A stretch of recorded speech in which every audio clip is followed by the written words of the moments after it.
guys that just go carriers and do nothing else. I'll be honest, Nate, I'll come clean on the record. He bamboozled me a couple times when I tried to pull that off. Let's see what he can pull off in this best of 5. Though in the bottom left side, we are looking at the main base of our Peruvian Zerg living in Italy. It is Ryu.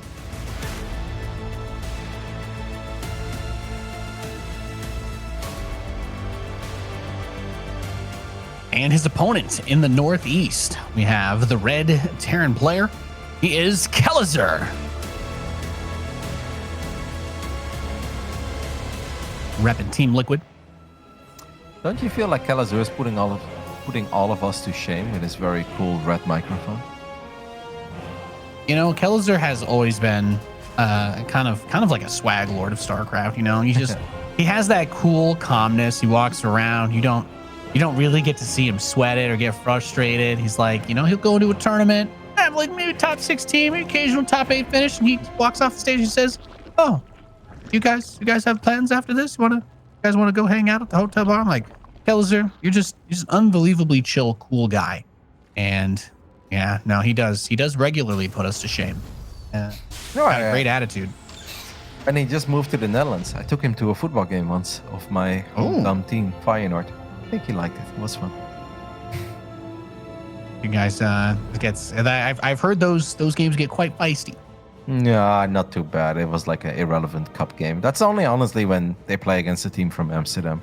Against any rivals, other team, yeah. I mean, there's obviously some baboons, but you've got baboons all around the world, Nate. That game was quite fun. I think he liked it, you know. Whenever people visit the beautiful city of Rotterdam, I'd love to show them around a little bit. Make sure they have a good time.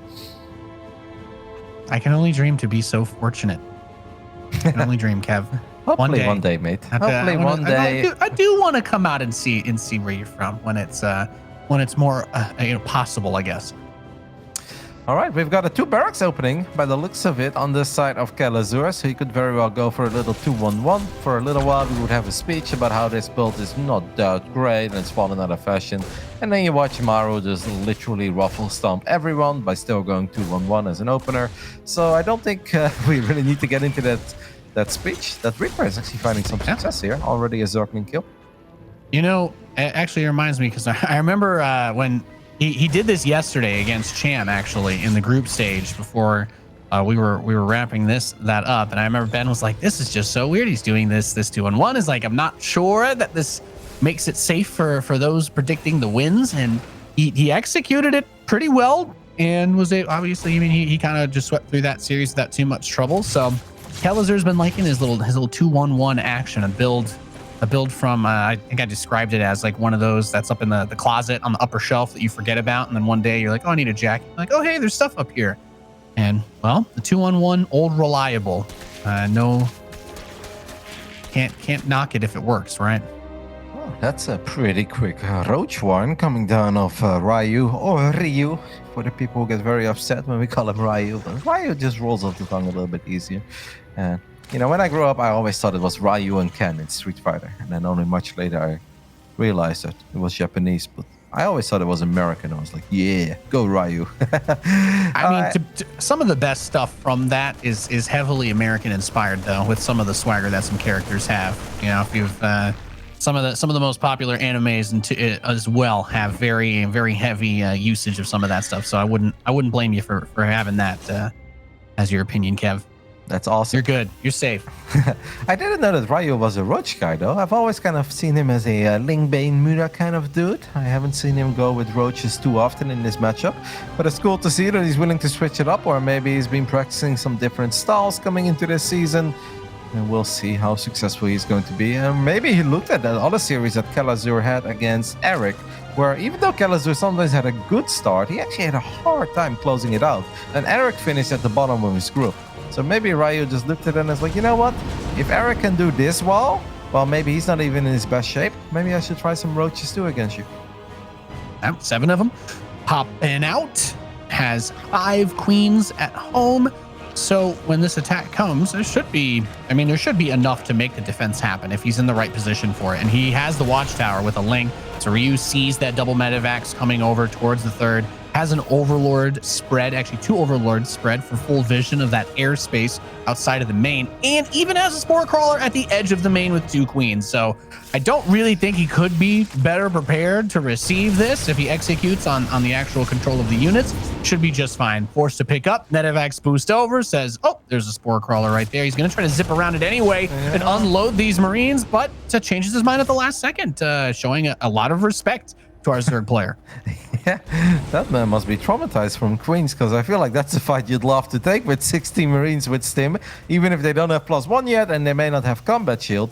Kind of felt that was a little fight that he could have at least tried to take for a split second, and maybe you get the Spore Crawler or 1 or 2 drones before those roaches without speed would have actually made it into the main base. But Kelazhur decides to play it very safe.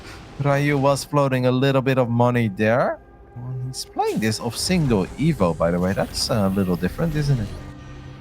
If it's just for the Carapace, then it could be that it's like meant to be a big roach shove, but I don't know that you want to do that without a lair. Well, actually, he does have the lair. He just needs to get roach speed going. So I can kind of see that if you line both of them up with a big push, but he's taking a brutal amount of damage from the follow-up. Just sent another Medivac's worth of Marines over with this. Widowmine's going to drag some splash across the rest of the Queens, and just Queens alone will not be able to stop this, trying to throw out the transfuses. But once these units are dead, the drones haven't run away, Kev. They're all going to be right here, right before the taking by this bio force. And I mean, it's Overlord. The units lost there's a lot to lose. It's over 3,000 resources have gone down for Ryu. Kelazhur has only lost 500 at this point, and this is just game-ending damage. Just like that. Now, I don't know if you saw it, Nate, but when I say, oh no, right at the very start of that battle, Ryu grabbed his roaches and he shot at one of his own roaches. Now, I don't know if that would have made the difference, but that is definitely the last way you want to start an engagement. He was floating a bit of money before all of this started, which you did point out, but yeah, that's just... I mean, this is kind of what 1,000 MMR difference looks like. I know that Ryu is a lot better than that, and I know that he can definitely make Kelazhur sweat. But yeah, we cannot be shooting at our own roaches, and we cannot be floating money when there hasn't been a whole lot of things happen yet, because Kelazhur is good enough that he will punish you for it immediately. And man, he showed no mercy there, Nate. He didn't even let him play a nice game. He's well, you know what? Now that we've had these conversations about all the players that are living in Europe and whatnot, it's late over there. So he's gonna do his sharp build. He's gonna get his attack in. He's gonna nail that timing, and he's just looking to crush through this one. And that was a very confident display in that first game. Kelazhur has the control down, and even that ancient 2-1-1 build. It's not that it doesn't work. It's just there was a time where that was literally the only strategy that everybody used for a solid year and a half, and everyone had so much practice against it. But Kelazhur's, he's just feeling like, you know what? I can kind of just out-micro you, outplay you anyway. So I'm not really worried if you're experienced against this strategy, because I'm just going to execute it too well for you to stop. And that's the story of game 1. Now, this is, of course, upper bracket semifinal, means the winner of this series will move on to the upper bracket final to duke it out with Juanito. The loser will drop to the lower bracket to play a best-of-5 against Champ. That will all be happening tomorrow, and then on Sunday we've got the finals of Latin America. Now, we can take a look at the map order, and I'm actually a little bit surprised, Nate. Ryu decided to veto Lightshade. Our Zerg player decided to veto Lightshade, which means he's going to have to play on Beckett Industries, Blackburn, and Oxide in a best-of-5. Yeah, all maps that are pretty busted for Terran against Zerg. I think that is a very interesting point worth bringing up. And we looked at the graphic. I know that the hosts have been trying to avoid it because, I mean, I've done hosting, and I'll tell you, Kev, there's really nothing interesting to say about it because Beckett Industries just literally never gets picked, and that's where we're going for this one. So I think it was at 0% yesterday when Wardy was looking at it. We haven't really seen it almost at all this whole season in any region. But there we go. We can finally set it to 0.5 maybe instead, as that is where we're going for this next one. I have to imagine he's going to do something aggressive, right? Like there's, if this game goes long like this, you know, you could find out why nobody wants to play on Beckett, I guess. I would love to just have Lambo on my side right now and be like, hey, Lambo, I'm looking at a Zerg who just decided to veto Lightshade in a best-of-5, and second map is Beckett. I'm pretty sure Lambo will tear his hairs out. Like, what the hell? That's what is going on? Yeah, that's Zerg blasphemy. But let's see if this man has a proper plan for this definitely Terran favorite map. In the bottom left side, our Peruvian Zerg player representing the Cranky Ducklings. It is Ryu.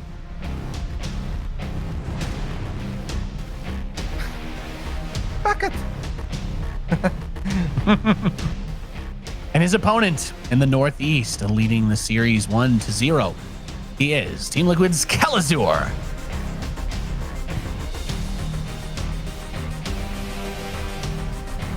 I honestly think this is the first time I wish we had player cameras during the veto process, where Kelazhur is like, "I'll veto Jagannatha, it's a pretty damn good Zerg map." And Ryu's like, "I'll veto Lightshade." Kelazhur's like, "Excuse me? Like, did somebody take control of your account? Or because Lightshade is a pretty damn sweet Zerg map, guys." Yeah, I mean, you got big exposed open thirds for run-bys and whatnot, but he's thinking to himself, okay, maybe just shorten the distance by the maximum amount possible, which is what this map is. So I'm guessing Ryu just has to be planning on some sort of big push with like Ravager Ling or just some sort of big roach attack. I don't think there's any reason to do a tech-based all-in when you could have done that on any of the macro maps. Like you could have done something like a Nidus on any of the other maps. It's not what you need Beckett for, or either that, or we're about to be dazzled and amazed by something absurd that neither of us could have seen coming. Regardless of whatever he's going to do, Kelazhur looks like he's just setting up for another 2-1-1. He's like, yeah, if you can't beat this, there's not really any reason for me to do anything else. Yeah, and actually, I really like that. If you're the favorite as a Terran player, like that's why I was a little bit surprised to see Marino go for the double proxy barracks in Game 3 against Stefano. Even though I do think that Marino is an excellent 2-Rex, so don't get me wrong. But I still think it increases the variance a little bit.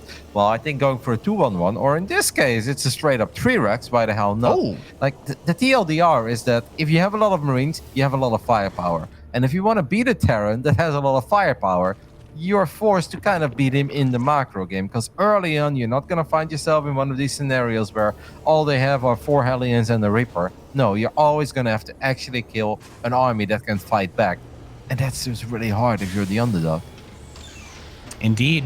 And you know what? I think maybe he did pull some of his SCVs off that gas a little earlier than I was expecting. And I think the reason why he did that is he's keeping in mind that with the map, there is a very high chance that he would be getting attacked. And I'm guessing that based on what we've seen so far, since we haven't had any commitment to anything from Ryu and he's just taking this third base, he's most likely just going to macro up and wants Kelazhur to think he's going to cheese him so that he can just play behind on this heavily Terran favored map. But he did build the extra barracks early, and I assume that was just so he could get out extra units. If it was roaches, he'd be able to build 2 Marauders at a time, and he would absolutely smack the crap out of any sort of attack like that. And Roach Horn is starting for him, but I'm not feeling like it has to be like any sort of all-in just yet out of our Zerg.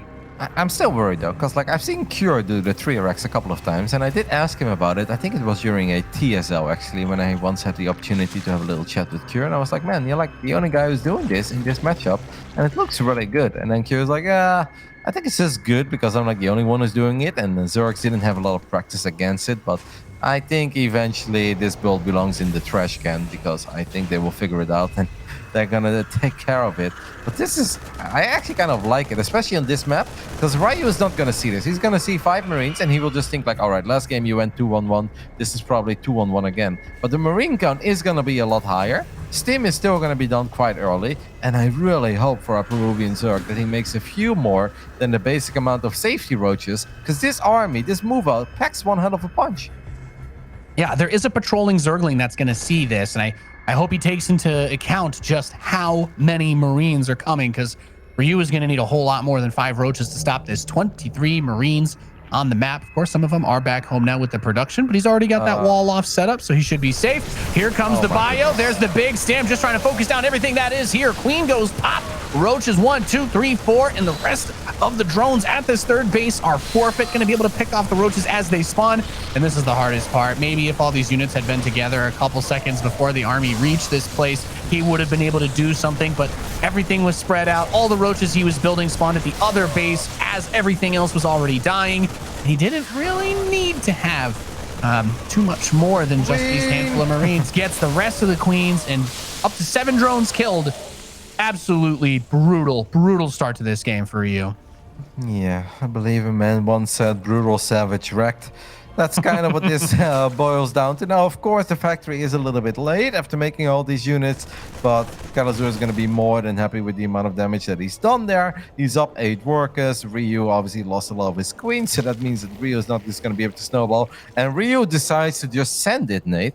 He made a couple units and he's like, you know what? I feel like I'm too far behind now anyway to really turn this into a macro game. So I'm just going to go ahead and try to end this game. But I look at the army of Kelazhur, and if he lowers those depots and he steams forward, well, Nate, I'm going to close my eyes and you can hold my hand, because a lot of dirt bodies are going to drop to the floor. That's a lot of bio, Roddy. Marines do step forward. The Zerglings melt in seconds, and the rest of the Roaches and Ravagers just kind of trying to run away. Throws the bios, not able to connect with the Marines, and that's GG. Kelazhur goes up 2-0 over Ryu. 1,200 resources lost for Kelazhur, 3,700 resources lost for Ryu, and Kelazhur is not fun, man. This actually reminds me of the day that I asked Cyril to play a game against me on my birthday. I was like, Yona, I'm doing a birthday stream. Would you like to play a game against me? I would really appreciate it. And Cyril, the sweetheart that he was, he said, sure. We played on Purity and Industry. I took my natural, and then I was like, you know what? Because this is Yona, I need a little edge. So I took the gold base as my third. And then suddenly I hear, Wah! And he niduses me. Cyril, the great Yona Sutala, niduses me. And I'm like, Yona, what the hell? It's my birthday. And he's like, yes, I wanted to play a nice macro game, but I can't let you get away with that. And I'm like, yes, you can. Yes, you can. On my birthday. I can have 3 gold bases, Yona, and you will still beat the crap out of me. And this is kind of what that makes me think of, because Kelazhur is not making this very fun for Ryu at all. Oh, yeah, that's exactly. That's a good way of putting it. He's like, I'm going to come in here. I'm going to try to show my best stuff. But Kelazhur has taken this stance that, and let's be fair, there's nothing wrong with doing this. It's kind of smart, as you already pointed out. If you know that you're the favorite and you're playing a certain type of build that's not really super fancy, you could just take advantage of that. If the opponent can't stop it, just do something kind of similar 3 games in a row, get your dubs, and don't show anything if you end up in a rematch with Cham down the line, because you know playing against Special in the winner's bracket final will still be tough. Yeah, but I'm a little more hyped for that than I was before the season, because Kelazhur just said, I'm full-time, and this season, I'm going to take him down. And, you know, that's the kind of stuff that does get me going, so I'm definitely tuning in tomorrow night. I don't know who's going to be casting tomorrow night, but I'm definitely looking forward to that potential match between Kelazhur and Special. But after looking at these first 2 games, I'm pretty sure that they are already DMing each other and setting up the date and wondering who's going to veto first, because this one may not be over yet, but this has been utter and complete domination so far, coming out of a Brazilian, American, Dutch Terran player. That man, he's just a mix. I'm having trouble following all of the descriptors that you just used, but you're right. He's quite a well-traveled man. Kelazhur is, and here is his opponent in the northwest of Romanticide, trailing 0-2 in this best of 5. He's the Blue Zerg. He is Ryu.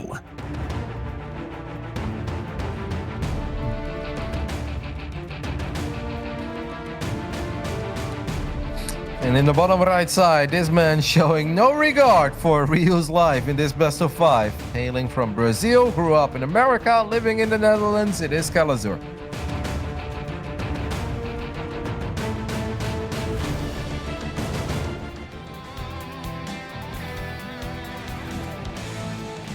Yeah, I don't see any reason why Kelazhur would seriously mix it up here.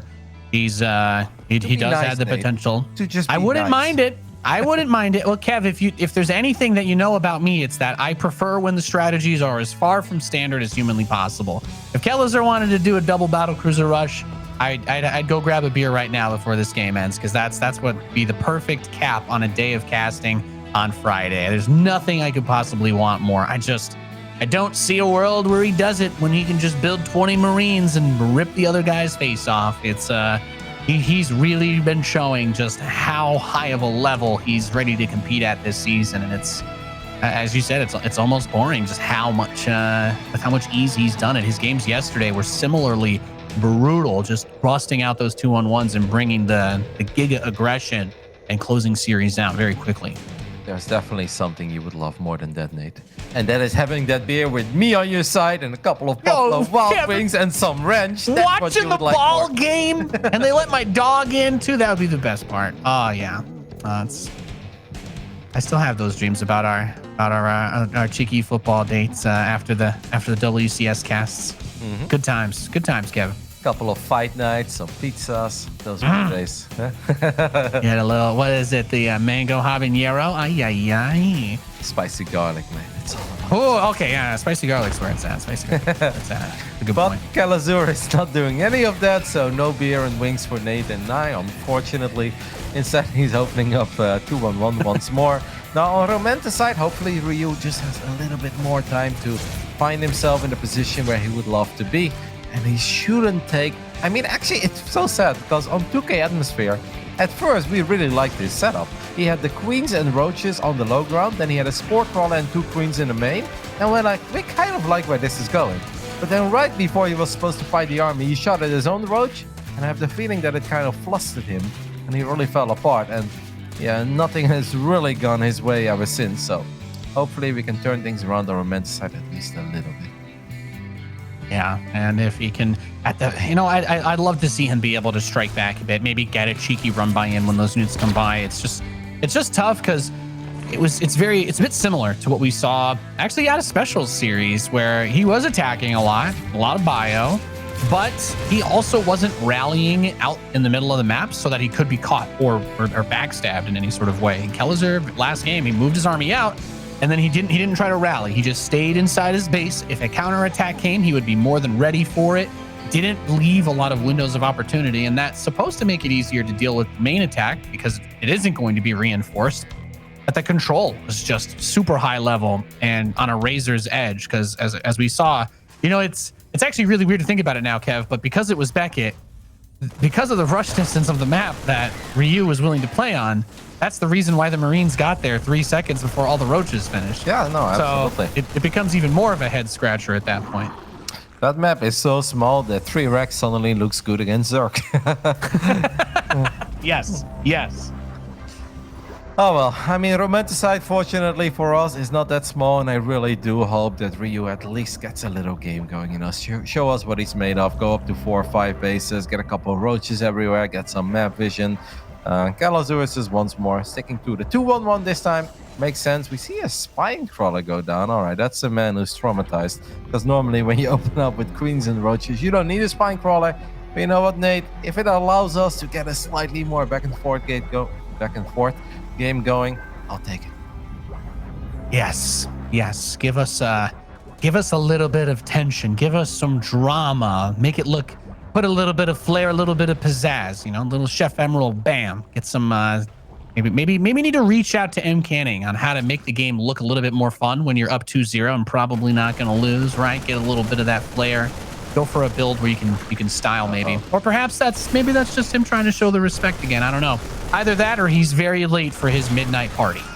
Right, and that's Overlord does supply block him. Now a lot of the roaches are on the low ground. We have a sport crawler again, like we had on 2K. And yeah, this is kind of 2K atmosphere all over again. We look at an army that we think Kelazhur could maybe unload, but he really just does not want to lose any Marines because he knows that his army is about to get a whole lot more powerful. I mean, this is just 2K atmosphere all over again. There's even one Widow Mine. Let's just not shoot at our own roach. Let's see how this fight goes if we don't shoot at our own roach. As Ryu was supply blocked a little bit again, and he now has 5 overlords on the way. Oh yeah, and here we go. This is what we just saw in the previous game too. We're not just getting this setup, but sends the 3rd medevac and just tries to reinforce it. And once people were originally starting to learn how to deal with that 2-1-1-esque opening with those types of pushes, it was the next step was you kind of showed that you were going to do it, and then you waited for those next 2 medevacs, and you're like, I have way more than you were ready for. You started building your units a little bit too early. But this is a lot of roaches and queens on the part of Ryu. Kelazhur is not going to be able to just punch through that. So far, the most stable opening that we've been able to see out of Ryu. Yeah, but this is kind of what was supposed to happen on 2K as well. But then, unfortunately, we punched ourselves in the face, and then we only had a couple of units fighting, and it didn't go that well. But I'm not going to say that I love that, though, for Ryu. Taking a look at the units lost, we lost only 3 Marines. We killed 13 Zerglings and 2 Roaches. Let's just not lose our Roach War here. A couple of units are out of position. 1 Roach gets picked off immediately. We did get a couple of shots up on the medevac. Speaking from Ryu's point of view, of course. I mean, Carapace is almost done, Nate. I'm happy that we got there.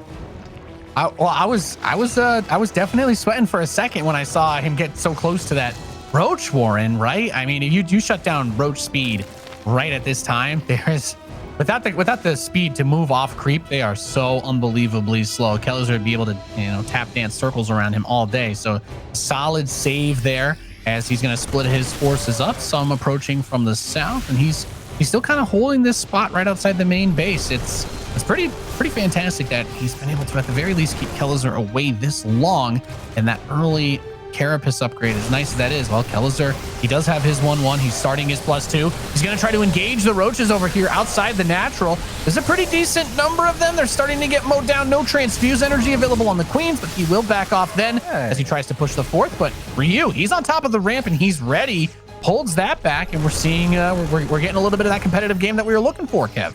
Yep, and when he's really starting to show us what he's made of, and that makes me happy because you don't want to have a disastrous best of 5. That's so sad. You don't really wish that upon anyone. He's showing right now that he can kind of weather the storm. He can stabilize.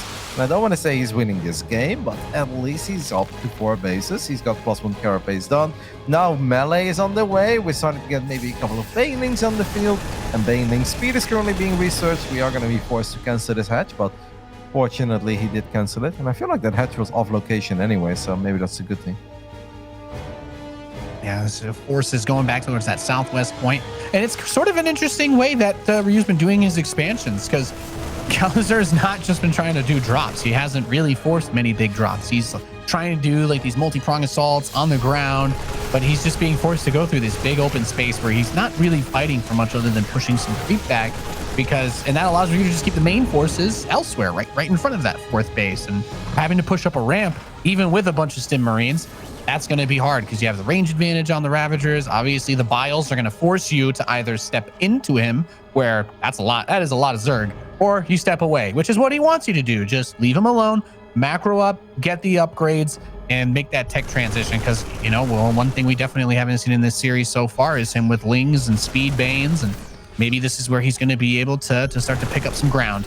This is actually very cool what Kelazhur is doing here, because he's like cleaning up a bit of creep in the center. He's like, hey man, look, here's a medevac. And then Ryu is actually busy with a potential run by the 4th base, maybe into the natural. But at the same time, Kelazhur has snuck his massive army to the bottom side of the map. The tanks are going to siege up. We do get 1 tank immediately with the Ravagers, so that's pretty decent. Ryu is going to try to make a little run by happen, but Kelazhur left so many units at home that these Zerglings are going to be fend off easily. Well done by Kelazhur. He's definitely playing at a very high level, now just waiting for his 2-2 upgrades to finish up. Yeah, and that's exactly what I was talking about. He's just been doing such a good job of leaving those units at home, not overextending. And I think that's a really easy trap to fall into. You're like, oh, if I just have 10 more Marines here, I can close it out. But he's done a good job thus-wise. Now coming over towards that bottom side. Biles take out the front 2 tanks, still 2 in the back. There's a decent amount of Banelings. Needs to get the target fire, and he will. The Banes get obliterated as the rest of the Marines and Marauders show up. He's got another drop in the northeast, and I think without the Banelings, we're seeing where that 160, 180 supply of bio starts to mow down Roach Ravager. It just does not have the DPS to kill big balls of bio like this. The northwest side, same 80 pool, but you're spot on. Yeah, Kelazhur is all over the place. Ryu is going to be forced to tap out. GG. Kelazhur with a very convincing, dominating 3-0 victory.